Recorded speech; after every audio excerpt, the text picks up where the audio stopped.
I'm Old Sneelock. Welcome to another episode of Old Sneelock's Workshop.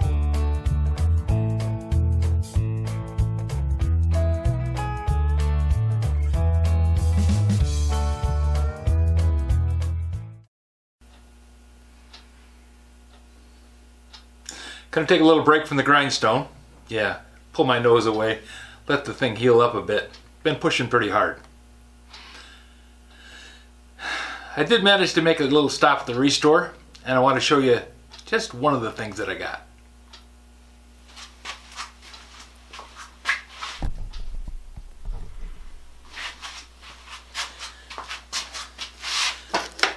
I just love getting storage. Now I know the storage spaces are a dime a dozen. You can get them all over the place.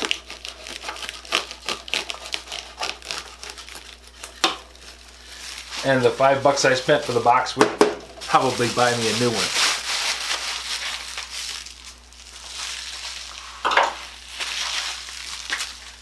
But the cool part is the joy of the exploration. Because you find great little things in there. I saw this through the side of the box. And I thought, that's cool. Now it's an inexpensive knife. I'll give you that. Kind of a modification on the Boy Scout knife. Maybe a Swiss Army knife with some additives.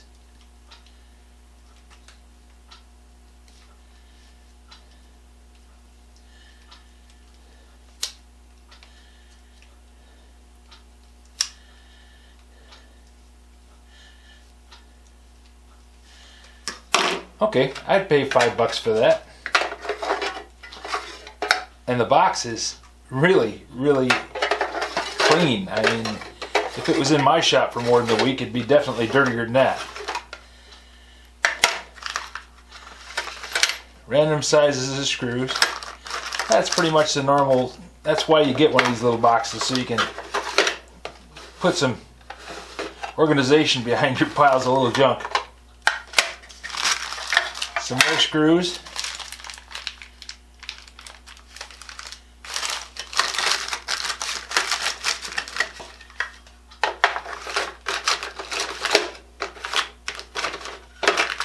And more screws.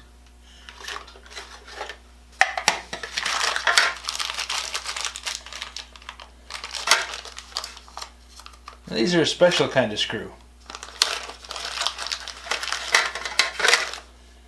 They're called a dog nose screw.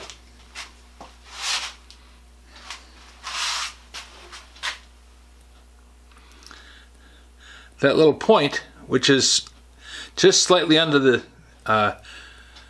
minor diameter of the thread, allows you to start that screw and run it.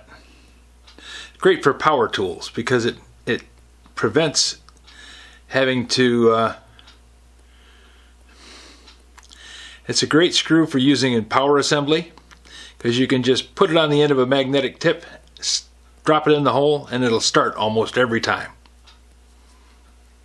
Use these a lot on assembly lines.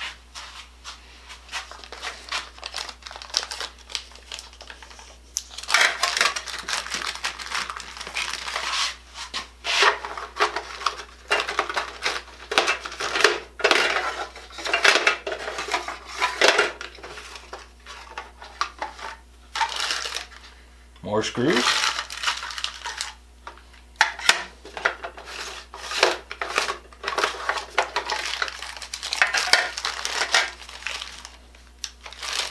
These two bags hold very similar screws, except these are Phillips heads and these are straight bit.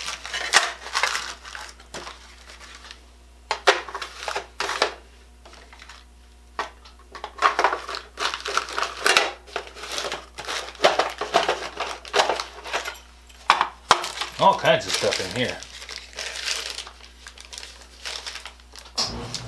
Don't know what those pieces are. More of the same. These look like part of a power panel. These would be bus bars for internal use on a power panel. And these also would be bus bars. Maybe not a power panel, might be a control panel on a piece of equipment. That's for spade terminals. Same thing here. That's what these are. Spade terminals. So you can connect multiple wires to one spot.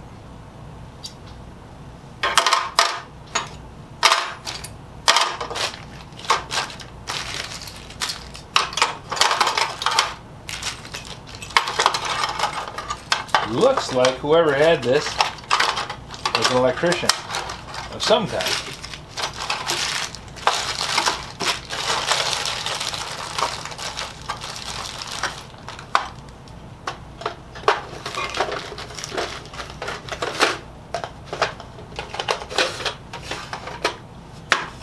Oh yeah.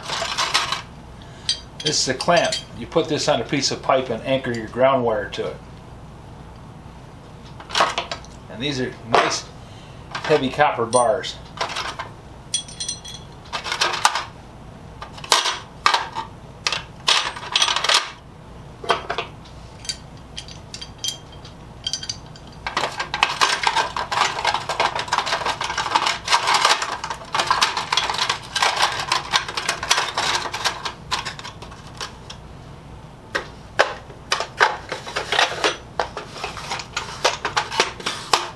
Terminal lugs.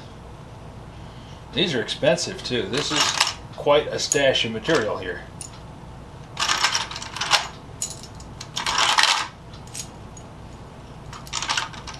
This lets you take a piece of stranded wire, like heavy duty conductor,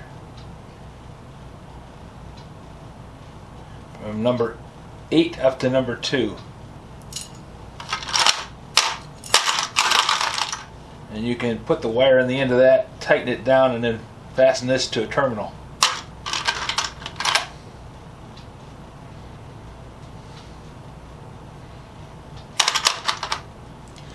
And these are called bug nuts.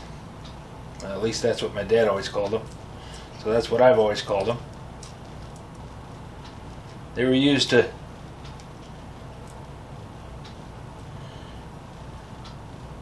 clamp together wires.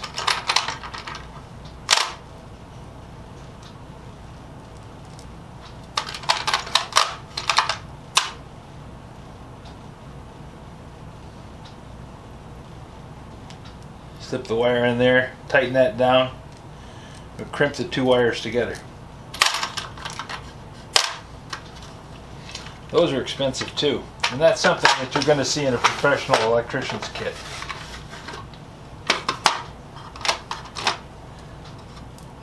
Wire nuts.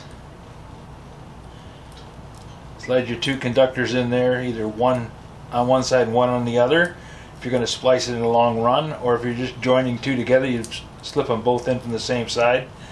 Tighten that up with a wrench. It's never going to go anywhere. And that's about $20 worth of those in there. And another ground clamp.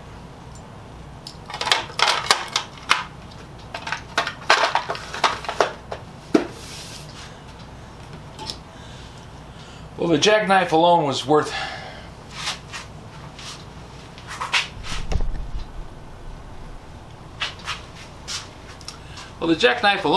the $5. It's not a top-of-the-line jackknife, but it opens and closes easily. Got a nice array of tools in it. Stainless blade that actually has an edge on it. Pretty nice. Probably won't be an everyday carry, but it is a nice addition to the collection. If you have any suggestions for a new video, questions about today's video, or any of the other videos on the channel, just drop a note in the comments. You know I read them all. Thanks for watching. And there's more from the Restore, but I don't have time to go through it all today. So we'll hit that on another day.